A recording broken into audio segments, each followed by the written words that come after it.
What's up, guys? Welcome back to my channel. If you are an oldie but goodie, what's understood does not have to be explained. You're a real one. Thank you so much for coming back. If you are new here, go ahead and join the Thompson crew. We upload videos every Thursday and Sunday. So hit the notification bell, subscribe, comment down below, and like this video, and we will see you guys in the next video. So today I wanted to talk to you guys about something that's a little sensitive. And I think that is something that most people don't talk enough about. So a lot of people don't know we were on a journey to conceive baby number 2. And we started trying officially in November. Like, we made up our mind that we were going to do it so that for my own purposes I could have a summer baby. So that would kind of land us around, well, if we started in October, I believe that would have landed us around like June or July. But I kind of chickened out in October. So November, we officially started trying to conceive our second child. And so November, we didn't get pregnant. But in December, on Christmas Day, that's when we officially got pregnant. So I did get a Christmas gift. And so we were very excited. We found out, I want to say mid-January. So I scheduled my doctor's appointment. Everything was normal. You know, in your first doctor's appointment, you go there, you do your blood work, and then you do like a urine sample just to confirm you're pregnant, especially since you're so early on. And then you come back a couple of weeks later, once you're around 9, 10 and so weeks, to do your first ultrasound. So we went in, and I think I was about 6 weeks pregnant when I went into the first doctor's appointment, because we found out mid-January. So that was around the time, and then a week later I scheduled my first doctor's appointment. So everything was good. And so after I talked to my doctor, he stated that, you know, I should come back in 2 weeks, and this would have been right before Valentine's Day. So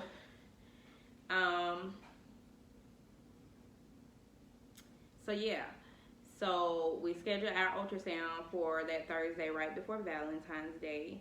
And once you're going to a doctor's appointment and you're kind of still early, you know, you have to do the intravaginal ultrasound and not the one that's actually on your stomach, because it's still kind of early and you wouldn't be able to see a baby that way.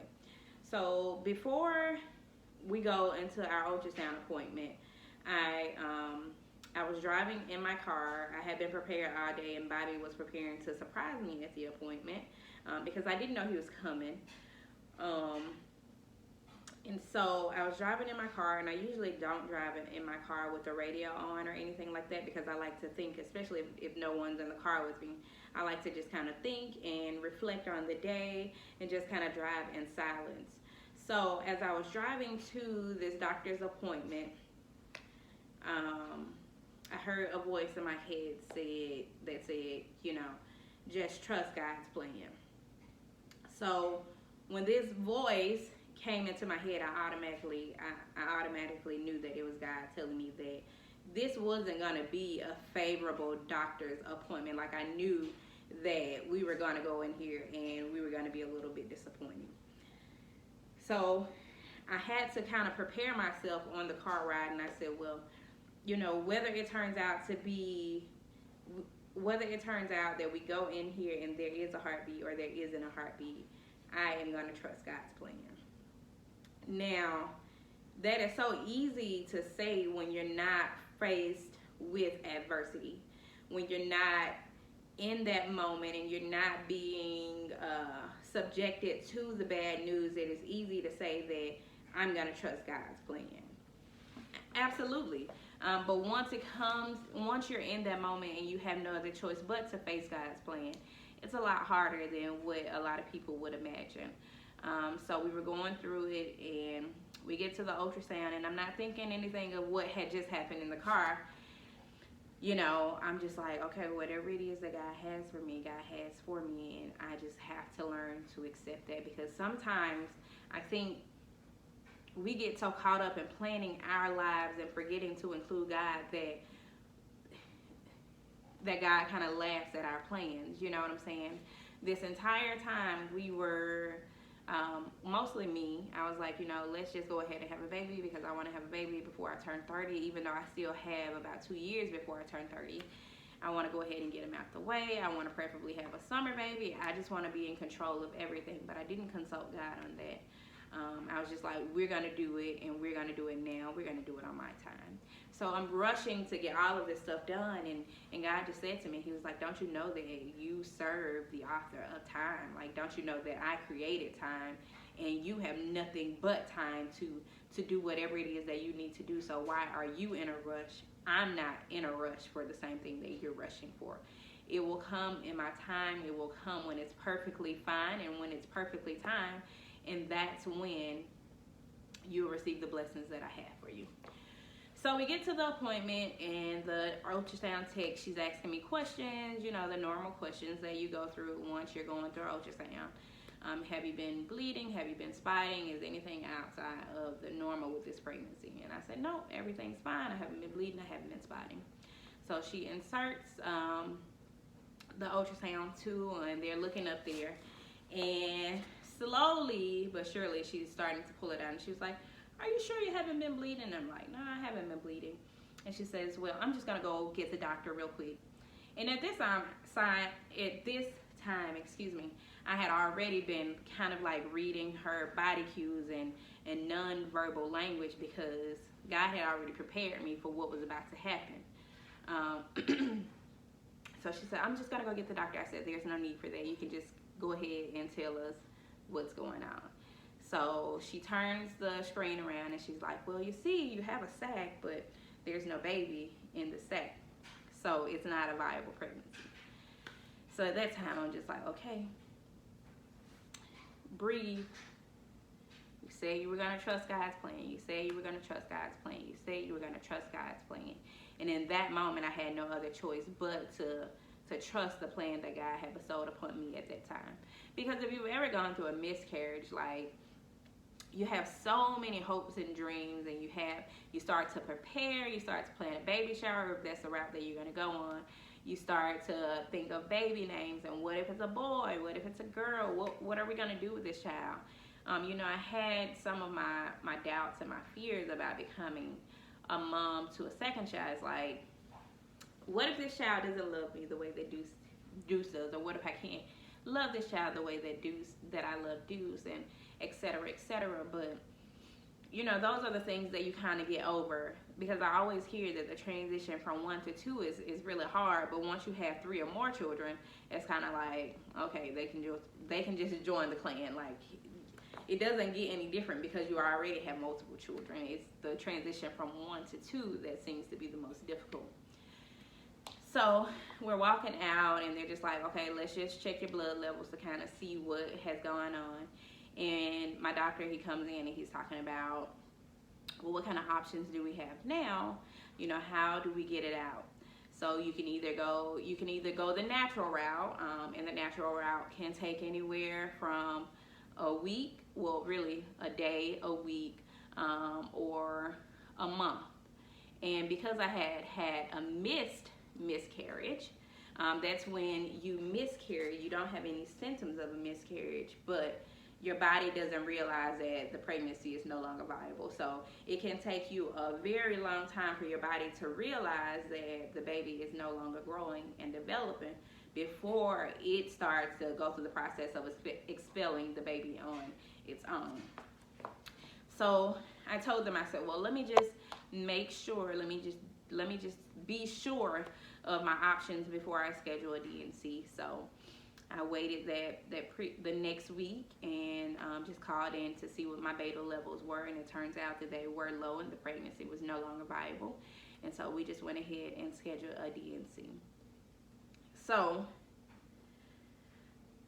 although I had only been pregnant for nine weeks, so a little bit over 2 weeks, like, grief is a very complicated thing. And I know a lot of people don't talk about miscarriage because it's so taboo. It's like everyone who goes through a miscarriage has to be secretive, like it's supposed to be a shame. Like, people ask questions like, what happened? How could you have prevented that? you know, why did this happen? Like, if I knew the answers to that question, don't you think I would have prevented it? It's like, but it's something that we should all talk about, and that's why I am here. I pride myself on being 100% transparent on my channel and talking about the things that people wouldn't necessarily talk about. So yeah, miscarriages happen, and miscarriages happen a lot more often than what people think. Like 1 in 4 women will experience a miscarriage, and if you think about it, that's a lot. A lot of people probably, or a number of women probably have gone through a miscarriage and have just been silent about it because of the shame and guilt that you feel tied to it. But I just wanted to say that it's a natural thing. Like, there's nothing that you can do to prevent a miscarriage. If it's gonna happen and if it's in God's will, there's nothing that you can do about it. Like, yes, it's devastating. Yes, it's painful to go through it. And yes, you will go through a process of grief. And grief is very complicated. It doesn't matter if you were pregnant for 1 day. It doesn't matter if you were pregnant for 2 weeks or 6 months. Grief is a very complicated thing, because if you think about it, you really have to grieve the process of the future that you plan for this little one. Like, you had so many hopes and dreams. You know, you just go through that entire process of thinking that you're going to welcome a baby, and the hardest part is knowing that you will never get to hold that baby in your hands, you know? So I wanted to talk about it. I wanted to open up the floor and just kind of share my experience with everyone, because it is a common thing. Like I said, 1 in 4 women will go through the process of experiencing a miscarriage. For me, I was always under the assumption that I had to wait 12 weeks. Like, 12, if I get to 12 weeks, it's just a safe period, because I've seen and I've heard so many people's stories of going through miscarriages. But, you know, of course it doesn't resonate unless, sorry y'all, my chair is uncomfortable, unless it's something that you go through yourself. Like, yes, I can empathize and I can say I'm sending prayers for you, or my thoughts are with you, or, you know, whatever kind of condolences you offer a mom who has lost a child. But of course it hits differently when it's you in that situation and you're kind of forced to face it. One thing that I want to say is that if you have experienced a miscarriage, feel free to share your comments down below, because it absolutely is a very normal thing that occurs.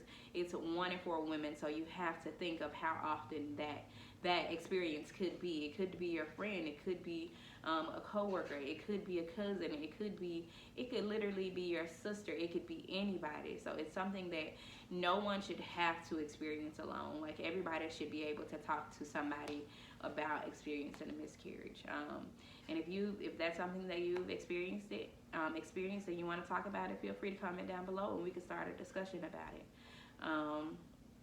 But I just wanted to come and share my story with my miscarriage, because it is something that happened to me. I am 1 in 4 women that have experienced a miscarriage. I know a lot of people may be thinking like, oh, so what are you going to do? Are you going to try again? What's going to happen? Are you going to let people know when you are going through your second pregnancy, or if you are pregnant? I don't know. I honestly believe that whatever is in God's timing is in God's timing, because I serve the author of time, the creator of time, so I have nothing but time. Am I in a rush to conceive a second child? Not necessarily. I think I want to give my body enough time to go through this process and go through the healing before I throw somebody else into that mix and just be mentally prepared. But I do believe that it's going to happen in God's time, and we're excited to add somebody else to our family eventually. So yeah, if you guys like this video, make sure you like it down below, comment, and subscribe, and we will see you guys in the next video. Bye.